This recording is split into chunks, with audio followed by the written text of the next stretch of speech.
ایک عبادت گزار بنی اسرائیل کی قوم کے ایک شخص کو شیطان بہکانا چاہا، ایک لڑکی کو ایک گھر میں بیمار کر دیا، پھر ان کے دل میں یہ وسوسہ ڈالا، یہ بات ڈالی کہ یہاں جو راہب ہیں، عبادت گزار ہیں، وہ عبادت گزار ہیں، اللہ کے مقرب بندے ہیں، ان کے پاس لے جاؤ، اگر وہ دعا پڑھیں یا وہ دعا کریں تو ان کو شفا ہو سکتی ہے لڑکی کو۔ تو یہ بات جب ماں باپ کے دل میں آئی، شیطان کی طرف سے آئی۔ اب آپ سمجھ لیجئے، ہر دل میں آنے والی بات اگرچہ کہ اچھی ہو، ضروری نہیں ہے کہ وہ اللہ کی طرف سے ہو، بعض باتیں اچھی بھی ہوتی ہیں مگر شیطان کی طرف سے ہوتی ہیں۔ یہ سمجھنا مشکل ہے، اس مرحلے میں، اس منزل میں آنا پڑتا ہے۔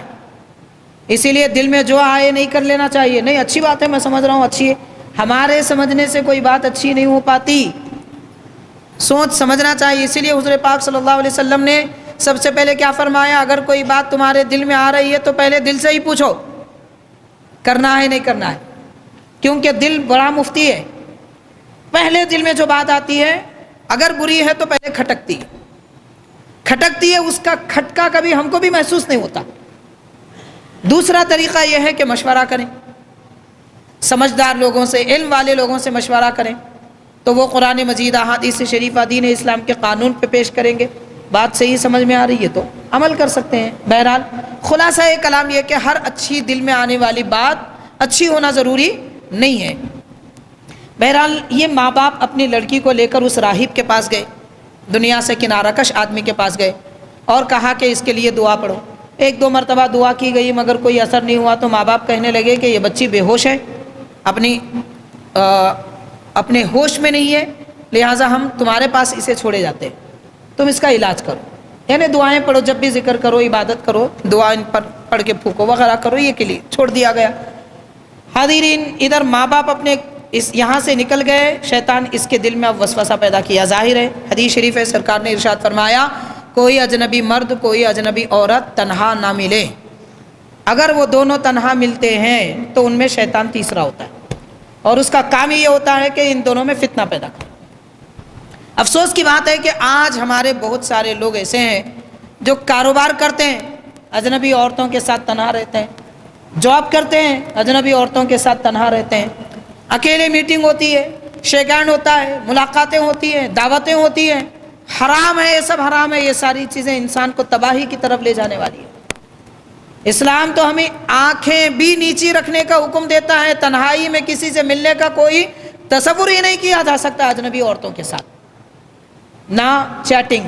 حتیٰ کہ حاضرین، اس دور میں فیس بک وغیرہ دیگر سوشل میڈیا پر اجنبی لڑکیوں کے ساتھ دوستانہ تعلقات رکھے جاتے ہیں، فرینڈز بنا لیا جاتا ہے، جائز نہیں ہے، کیونکہ یہ ایک گناہ ہے جو آدمی کو بڑے گناہ کی طرف لے جاتا ہے، اور شیطان کے تیروں میں سے سب سے نشانے پہ لگنے والا تیر عورت ہے۔ مان لیجئے کہ کوئی عبادت گزار آدمی شیطان کے ہر تیر سے محفوظ رہا، ہر تیر سے محفوظ رہا، مشکل ہے کہ شیطان جب عورت کا تیر استعمال کرے تو اس سے بچنا مشکل ہے۔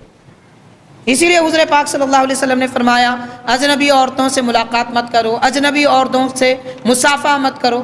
اجنبی عورتوں سے مصافحہ کرنا ایسا ہے جیسا کہ جہنم کا شعلہ اپنے ہاتھ میں رکھنا ہے۔ یہ احادیث پاک ہمیں ملتی ہیں۔ اور دو اجنبی عورت مرد ایک ساتھ جمع ہو جاتے ہیں تنہائی میں تو ان میں تیسرا شیطان ہے، اور وہ شیطان انہیں بہکا دیتا ہے۔ تو اب یہ عبادت گزار آدمی تھا، اللہ کی رضا کے لیے دنیا سے دور رہا، دنیا داری سے دور رہا، مگر عورت آخرکار شیطان اس کے گھر تک پہنچا دیا۔ دل میں وسوسہ آیا، وہ برائی میں مبتلا ہو گیا، حرام کاری میں مبتلا ہو گیا، اس کے بعد دل میں شیطان نے وسوسہ ڈالا، اگر تو اپنے آپ کی عزت رکھنا چاہتا ہے تو اس کا قتل کر دے اور اسے کہیں دفن کر دے۔ جیسے وہ دل میں آیا اس نے ویسے ہی کیا۔ ادھر ماں باپ کے دل میں شیطان نے وسوسہ ڈالا کہ تمہاری بچی وہاں سے غائب ہے اور تمہاری لڑکی کو اسی نے مارا ہے، یہاں تک کہ جس جگہ دفن کر دیا گیا وہ جگہ کی نشاندہی بھی شیطان نے کی اور لڑکی کی ناش وہاں سے نکلی۔ اب شیطان کہتا ہے اس عبادت گزار کے پاس آ کر کہ اب یہ کہہ کے میں تیرا خدا ہوں تو میں تجھے بچاؤں گا، تو مجھے خدا مان لے میں بچاؤں گا، کیونکہ تیرے دل میں، ان کے دل میں یہ سارے وسوسے میں نے پیدا کیے اور سارا ماحول میں نے کریٹ کیا ہے، میں نے بنایا ہے۔ تو حاضرین کرام، نتیجہ ایک چھوٹی سی غلطی کا کہاں تک جاتا ہے آپ غور کیجئے۔ ایمان کے لالے پڑ گئے،